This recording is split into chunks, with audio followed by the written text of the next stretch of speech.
Yeah, generally this is, I would like to first do a survey before we start the presentation, so to have some fresh minds on the responses. So if you can take, maybe spend 5 minutes, fill the survey, and then I start after, yeah, about 5 minutes. Okay, I think, is everyone good now? So with the survey, I hope. Okay, we try to keep the survey very general, so not kind of personal information we're asked. So first I wanted to thank you everyone for coming here. It's really a great opportunity for me. I want to thank John and Nate for giving me this chance to present it to everyone. So we're here to just discuss, to talk about a very early stage project that is open to discussion and feedbacks. And in general, it's going to be about the network of people and the places that we care about. And that's why we're calling this project Placenet. Brief introduction. My name is Kazem Namazi. I'm a husband and father of 2 little kids. I studied architecture and worked as an architectural designer in the past 10 years. In different developers or design firms. I was mostly focused on housing projects, from market rate housing to social or supportive housing, affordable housing. And in the past couple of years, my wife and I, we started an experiment on real estate ownership and investments and management. And we faced a couple of challenges through our journey. And I would like to just share a portion of that experience and also a potential solution that we think might be, might help us to minimize those challenges. I want to first share a couple of my challenges, our challenges that we had, and then open it up for everyone if you have a similar experience and if you would like to share. For example, we bought a house, and after a couple of months of moving in, major items start to break in, and it costs a lot to fix. And for example, and then those issues cause another issues and even cost more to fix. And another example, we found out the insurance that we are paying for a house is almost double as our neighbor that has exactly the same house for us. Or another example is when we were renting a house, an apartment, a small apartment, we found that the utilities that we are paying is almost 3 times as single family, same size. And all of these things made us question and ask around to see if it's just only us, why these things are happening. It's just because we are having less experience. And I'm also here to ask you if you had a similar experience and you would like to share here with your home ownership, or if you have similar experience with if you are renting a place. Yep. I can never tell if I'm being ripped off. Whether it has to do with insurance or repairs or maintenance. If someone comes to my door and says that they're going to do something for a certain price, then I have to go and get like 4 or 5 other people to say what they're going to do it for. It's huge. I mean, like I had a plumbing issue, and every time I have to make an appointment, I have to wait for them to come. I have to try to assess whether or not what they're telling me is true. So that's kind of the repair side, but then also on the insurance side, like one question is, am I paying similar to what other people? The other is, do they pay out when there's an actual problem? I have no way of maybe there is a way that I'm not aware of. I'm not very attentive to these things, but I have no idea if Allstate pays out better than State Farm. Yeah, thank you. That's a great, yeah. Just the final part of the story is I got so badly ripped off recently. So yeah. Similar experience, yeah. Same here. Yeah, if it's open, if you came up with something that you would like to share, just stop me and you can talk about it. So I started asking around and found that the similar issues are very more common than I assume and we assume, and trying to find out the source why these things are happening. So if I summarize all of the challenges that we have, basically they affected our first pocket, so they cost a lot. And also the frustration that they bring, and also all of the time and energy that they take. And simply, they turn a house that was affordable on a paper that we assume is affordable, turned to be not affordable anymore. And it happened because we couldn't see the issues, we couldn't see the potential issues in a house. And we couldn't see them because we miss a lot of factors when we want to make a decision. So there were a lot of factors that we missed. And we just focus on some common factors that we all usually consider. We first go to bank and they say, okay, you're paying 30 to 40% of your income for a house, and you can afford it. That's one item checked. And then we usually also try to connect with the owner and see if they have anything to share. And also, we all do inspections. So even same thing we did. So even in one case, we did 3 inspections and still found out that this information, even inspections, are not reliable 100% in their nature. We do inspection once a year in a certain time of the year, and many things can break in the rest of the year. So here another question came up that what other factors were missing in our decision making. So we did a deeper research on, we went through all the journal papers around housing affordability and see what other people are thinking about it. And then here is just a portion of that list. So we started interviewing people, surveying, and here we highlighted the common ones that we usually miss, or we may not miss some of them, but we miss the correlation or relationship of these items. For example, the property condition, the physical condition of the house, or we may miss the relationship of the property size with the utility or energy cost. So if I summarize all of these issues into one major problem, it would be a lack of information or transparency in information. And another major comment that we all know about is just a lack of proper property care. So here we said, okay, maybe we need to make a tool so we can promote the proactive care, we can promote the flow of information or transparency.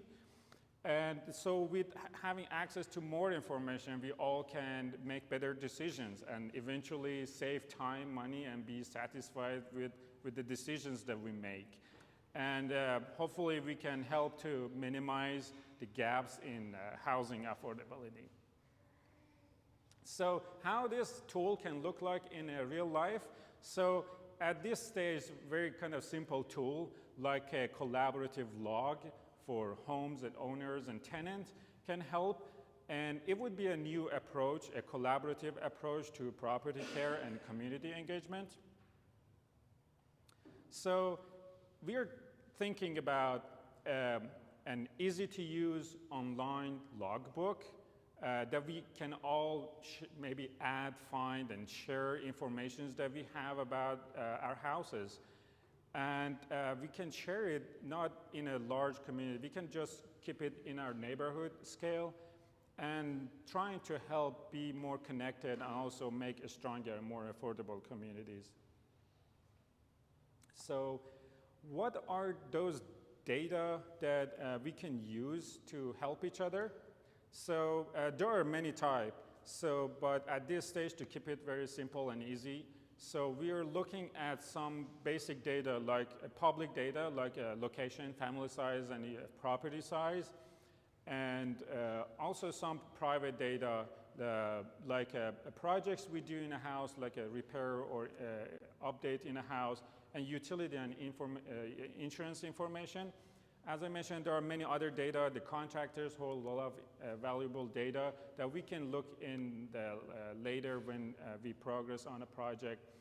So generally, data around housing can benefit many different users. I mean, from developers, investors, even land banks, contractors, they can use all of these information, but our main focus right now at this stage would be just homeowners and tenants, single family homeowners and tenants. But how these users can benefit from accessing this information. So there are two overall benefits. So when we have a record of the maintenance for the house, for example, we can basically, throughout the different ownership, so we basically can complete the care cycle of a property throughout a life cycle of a house. So whether from the beginning to the end of that property. And another benefit in general, it would be the promoting the proactive care of our properties and transparency in information. But more kind of tangible benefit would be for potential savings on utility and insurance. For example, if in a neighborhood scale, if we know what is the average utility cost for the same size family or same size property, you can easily compare the rate and see if rates are too high or too low, and potentially see if there is that could be a sign for a potential issue, and fixing that could save even time, money, and energy. Same for the insurance, we can easily compare rates and potentially save. And other benefits would be some simple information like a project cost, range of cost, can benefit the neighborhood. So you can easily go and see what the specific project that we want to do in our house, what would be the cost range, and basically have a larger leverage to negotiate fees with the contractors. And when we want to sell the house, it would be a really easy tool to just share the information with the next owners. And it would be a kind of, it could be a potential for receiving more offers and maybe better offers. And when we want to buy a house or rent a house, we will have more confidence if we have more information. And also landlords or owners, they would like to show off all the improvements they wanted to show to the potential tenants. And at the end, some smaller investors, if for example, if we have one or two properties, we are not using specific softwares to manage our properties, they can use just an easy tool, easy logbook to keep track of their expenses and eventually maximize their tax returns when they want to file their taxes. And this is just a sketch of initial product that could look like, this is the kind of how it could look like on our phone screens. And our users can basically interact with three simple data. So it would be about the project, maybe brief description, how much it costs and who did it, what contractor they use, and if they have photos or document, they can also add it. And it would be utility, how much it costs and what company that you're using, the same for the insurance, the cost and the company. The main concern here for most of us is just the privacy and how we are sharing this information. One of the solutions, if we want to protect our information, we would use neighborhood scale of information, like aggregate data. So it would show data in general in the area. It won't, if you prefer not to specifically show your properties information, we can use that information to do some neighborhood scale analysis and show people.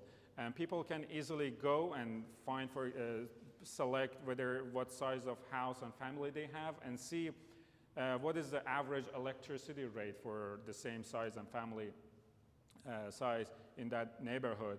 And same for the insurance. All the data can be aggregated and in total in a neighborhood scale. And same for projects.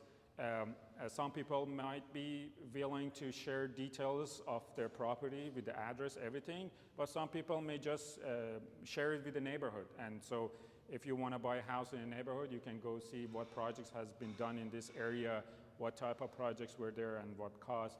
And we always think about the privacy, so information can be public or can be shared with only neighbors, or it could be only shared with the platform so we can use it just for analysis. or it can be 100% private and nobody even not being used in the analysis.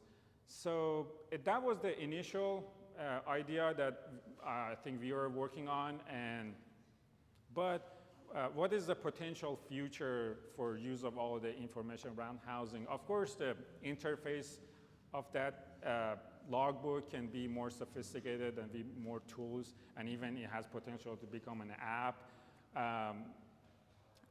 But there are many features that we can add. So how we collect data, there are many different sources we can collect data, and how we interact with those data, we share data.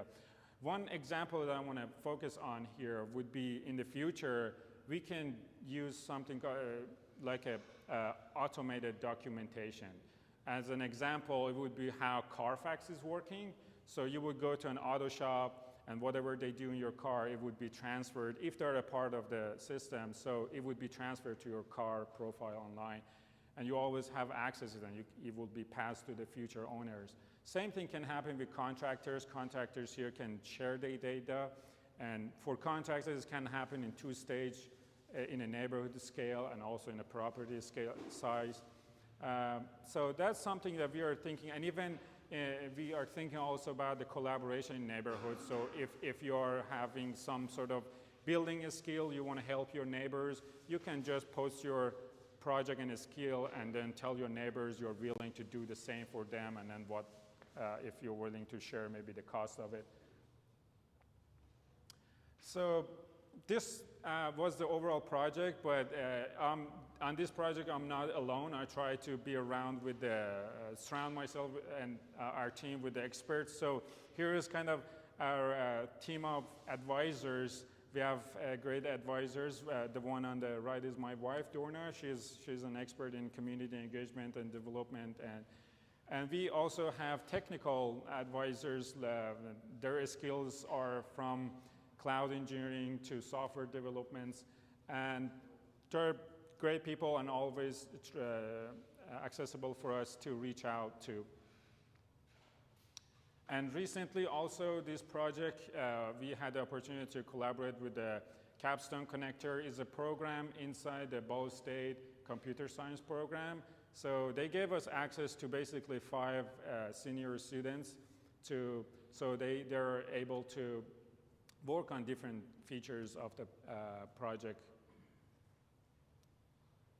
And that's it. And here, at the end, I would like to just open up the presentation to you. And I know that most of my questions were already in the survey. So it's good that we have a place that we can record all of those things. But even here, I would like to hear your opinions and see if the issues we had, if they're a big issue or not. What was your experience on it? And would this sort of tool be beneficial or not in general? And thank you again, everyone, for listening. Yeah. I might say, I wish I would have taken the survey after the presentation.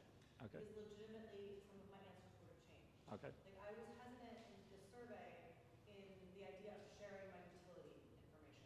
But knowing that things could be aggregate and not tied directly to my address and my home, I would have answered that question differently. So that's just my suggestion. Maybe have people take the survey after.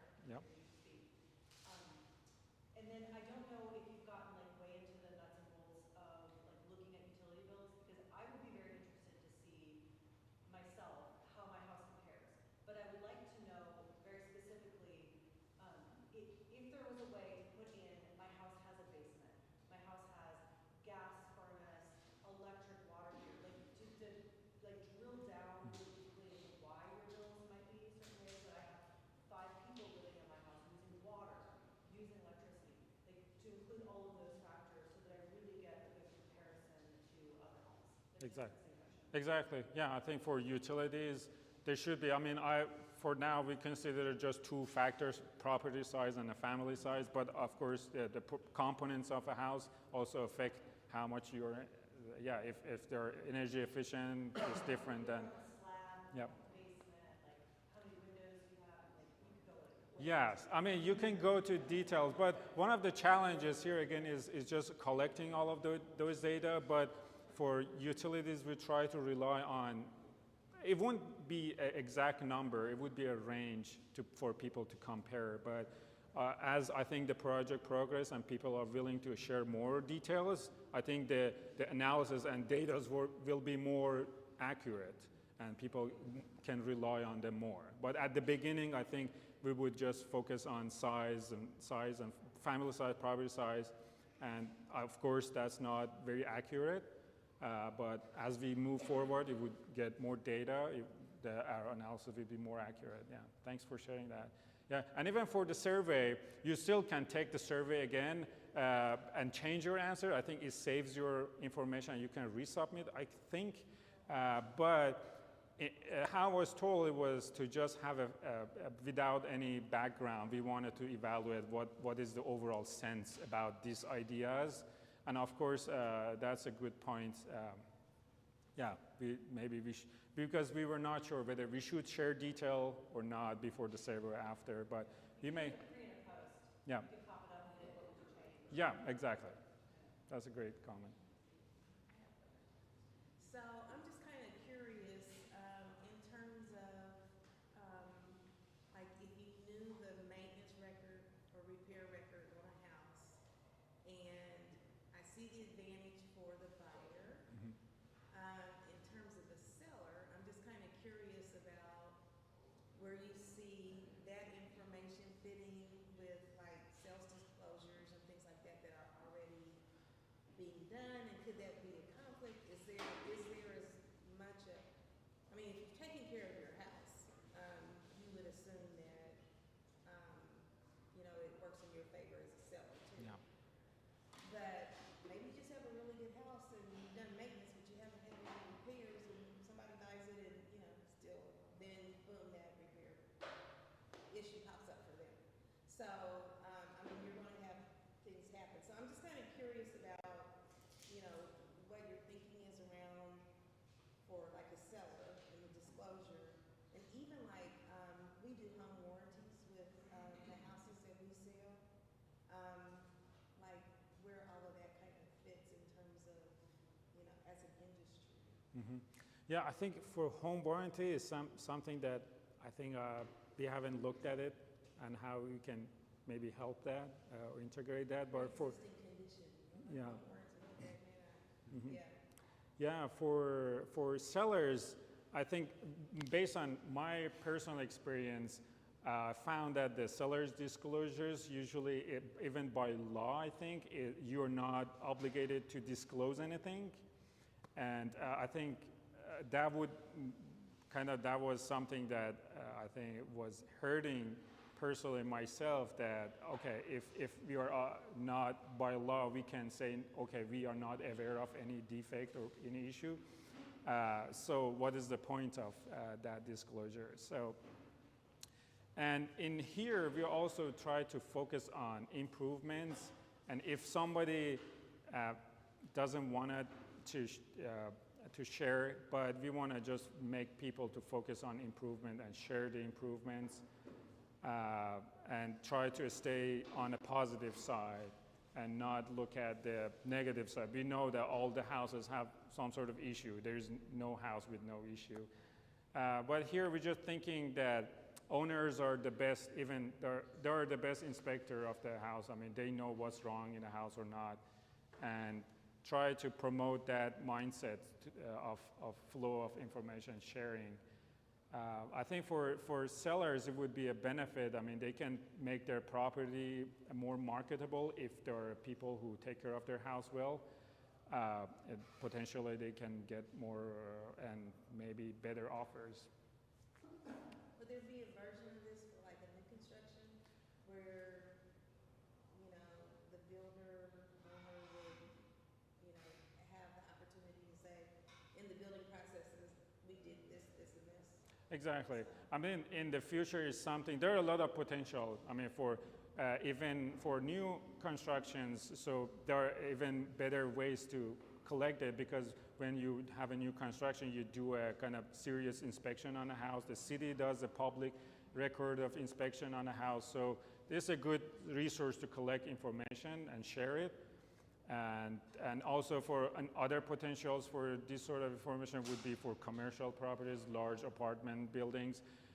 Also with the surveys and interviews that I had, they mainly rely on ratings and what people's opinions are on their properties.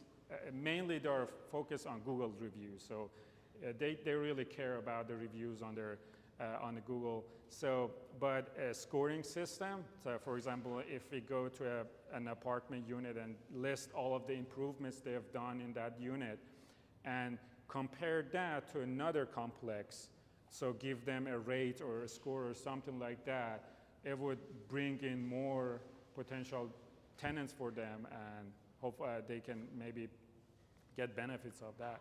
So there's a lot of potential on that side too. Would you envision including reminders periodically, like change your air filters, check the water salt, those things? Like my car, you know, it says oil change. Yes, that answer would be yes and no because I got different feedbacks on a feature like that. For example, I talked to a kind of well-known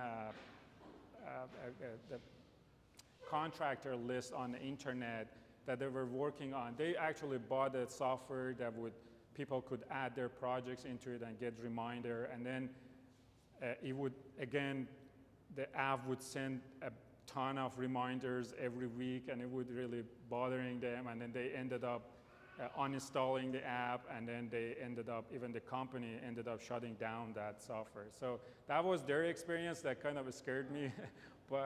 But in general, there are a lot of potential, even with these days with the help of AI and all of these machine learning systems.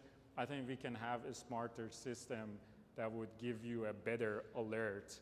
But one potential that we are thinking, for example, for utilities, if we have all the utilities in a neighborhood, then we can, for example, if you upload all of the, in the past 12 or in the past couple of years of utility rates, then something like an alert system can read all of your information and tell you whether your system is working fine or if there is any kind of potential issue that based on just reading your utilities. There could be some alerts on that and tell you, okay, you may need to look on your major equipments to see if there is an issue. We are thinking about those sort of alerts that to give you if there is a potential issue regarding the utility or insurance. But in terms of little items like air filters, these things, I think they're already asked, but there are potential here too. Yeah. What's the market look like for this right now? Like, are there other softwares out there? Like, are you competing against them?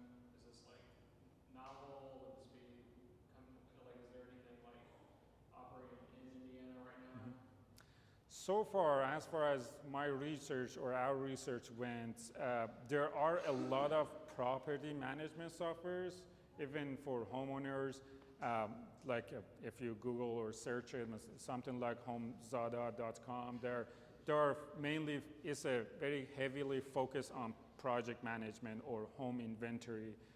You can add all of the things that you have in your house, all the projects. There are very, from my perspective, that how I use them is too complicated and overwhelming.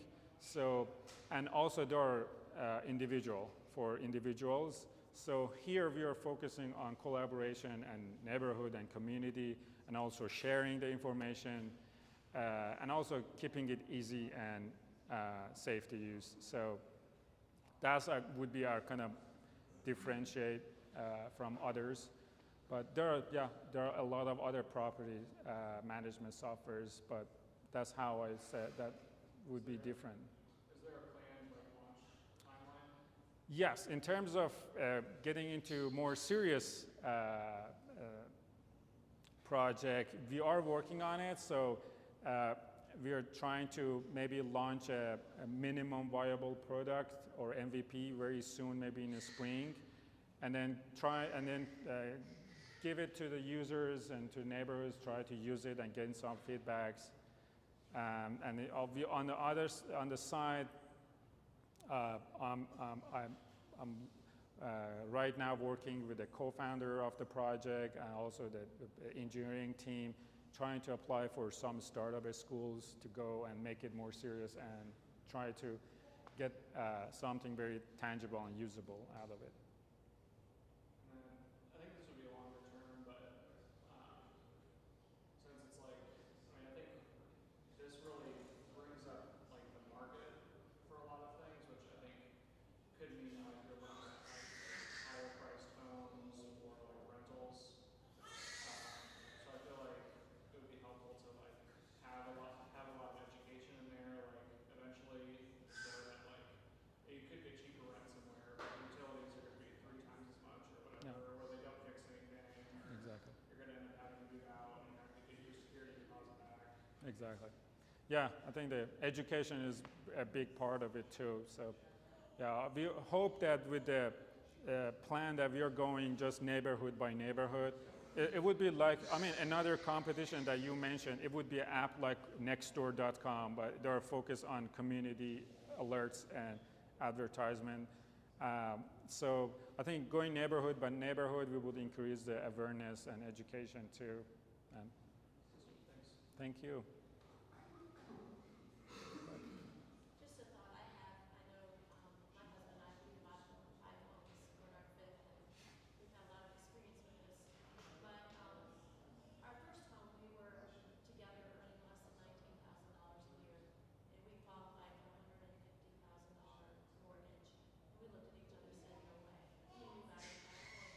So we felt that we could afford a $50,000 home.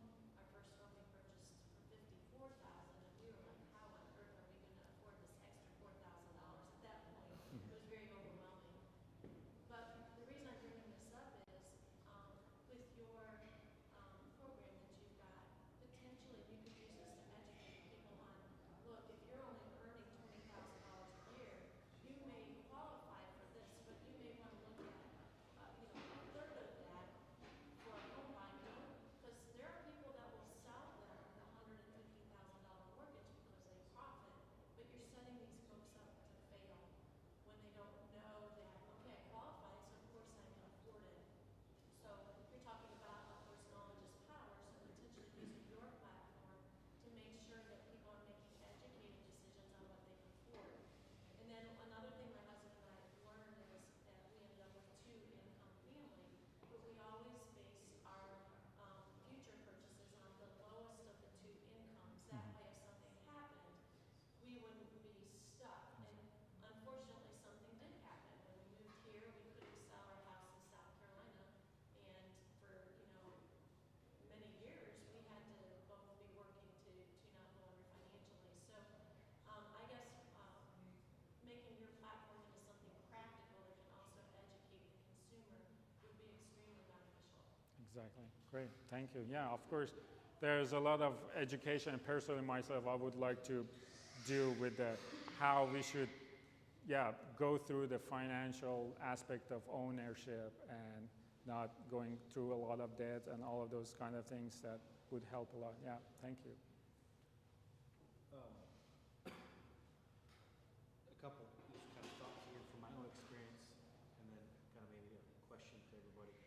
One, as a first-time home buyer, it would have been, and we're just starting to get into it now. The couple that we bought our house from, they were great people. We're trying to be really transparent, but there's so much information.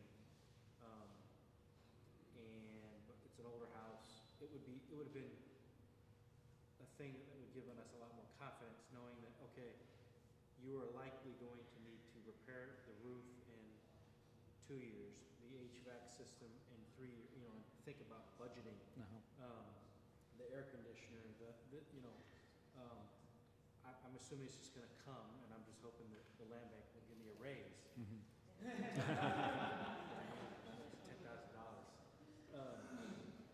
John gets fun. So like if you could somehow, I think what Annette was kind of getting at, like, what's the incentive? How do you incentivize people And maybe it's more of a negative incentive, like if something becomes successful, that if you're not doing that, then people are going to look elsewhere. Um, when you talk about, I think the scale also is really important. You talk about neighborhood. I'm thinking about where I live. I don't know the street that I live on. I know most everybody lives on the street, and there is kind of like this shared sentiment that we care about each other and we want more homeowners to purchase houses that would otherwise be turned into student housing. But I don't know anybody just one block to east of me, one block south of me, but like if there's a way to kind of even localize it more, so where a group of people could say, okay, we're going to use this together for our own kind of Purpose, yeah. purposes. That's a good comment. And I mean, I think in general, and I'm wondering about people that are in real estate, to understand the whole process of inspections and appraisals and what information has to be disclosed, what doesn't. Is there, do you guys see gaps? Do you feel like there are gaps of information that that something could fill if you, again, could create the incentives for people to offer that information, or? Yeah, I think there's, like, one big thing you'll see on seller's disclosure is always like, I don't know, is age of roof. Because you could have a roof last for 20 years. So you could have 3 owners in between that time, and the history of it is lost. So no one really knows how old that roof is. So one of the questions I was going to ask was, on these home projects, do you expect to have the data come from the homeowner more or the contractor more? Yeah, to start the project, we're focusing on homeowners because we think they're more approachable and accessible. But definitely, in the future, we should have a system to have a verified project. So we need a way to verify a project, whether it's an actual project or a fake project or not. But in the future, when we collaborate with contractors, definitely that would be our preferred way. So we can have verified project, not verified projects aside so people can compare them. So it would be a great opportunity if we can collaborate with contractors. But it's still, because they're contractor, they have their own concerns. So we decided to not put them first at this stage of the project, yeah. How are you going to incentivize the contractors to provide that information? Eventually, it would be a great place for them for advertisement, because, for example, at the beginning stage, we would show, for example, a neighborhood. In this particular neighborhood, what active contractors are in this area, and then we can rank them based on the number of the project they have done or the scale of the projects they have done. And that would be, and then also with the map interface, like a Zillow, we go through the map, we will see their logos and brands all over the place. It would be some sort of digitalizing the yard sign for them. I think that would be incentive for them, and then they will get more loyal customers coming back. And we're also thinking about future, maybe there could be a scoring system. For example, if you do a lot of good projects in your house, you get a higher score, and then maybe you can eventually transfer your scores to a discount from contractors if you are a very kind of active homeowner.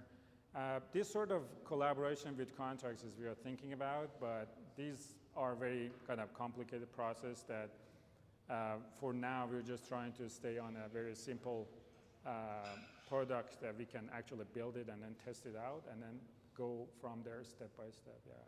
Do you envision, once you have further down the line, you have contractors contributing? Yeah, exactly. So you'll have a range of, like, people in your neighborhood pay between this and this typically for, say, a roof Yeah. replacement. Yeah. Would you also have, like, this contractor was on the lower end and this one was on the higher end? Definitely. Yeah, definitely. That's one of the goals, to give people an idea how much this project should cost in our neighborhood. So even so, as a homeowner myself, I would love to know that. And Because I did a simple project. We replaced an AC in our house, and we got estimates from 5,000 to 30Ks, and you're always wondering why. And it would be great if we can have some source that we can all refer to, and even contractors can refer to that too. So, do you have any marketing plan to overcome human nature? I mean, I think about, there's urgent things, and this would be about the least urgent thing on my to-do list, but maybe the most important. Yeah, that's a very good question. Marketing is always something that how important is this for people? That's one of the reasons I'm having this conversation, and also the survey, to see how important is it. That's one question we can talk about here. But the feeling that we have was, even if it's a small problem, even if it's going to be a small contribution, that would be helpful. If it's helpful, we want to do it. So that was our goal. But in terms of marketing, definitely that's something we have to think more. If you have any suggestion, I would be happy to hear it. I just think there's a lot of things that don't get done that are important. Exactly. But we are hopeful with the automation in the future, then users won't need to do a lot. So they would simply call a contractor, and the information will be transferred automatically. So we won't have a lot of ask from users basically in the future. Yes, sir. Kind of along those lines, when I think of like an application, I want to have a lot of interaction on it. I want something that people are going to use every day. With the features it has that are super useful, I can't imagine most people getting on more than maybe once a month. Find out what people are paying for utilities this month, and my bill is high all of a sudden. When there's a problem that I absolutely need to fix.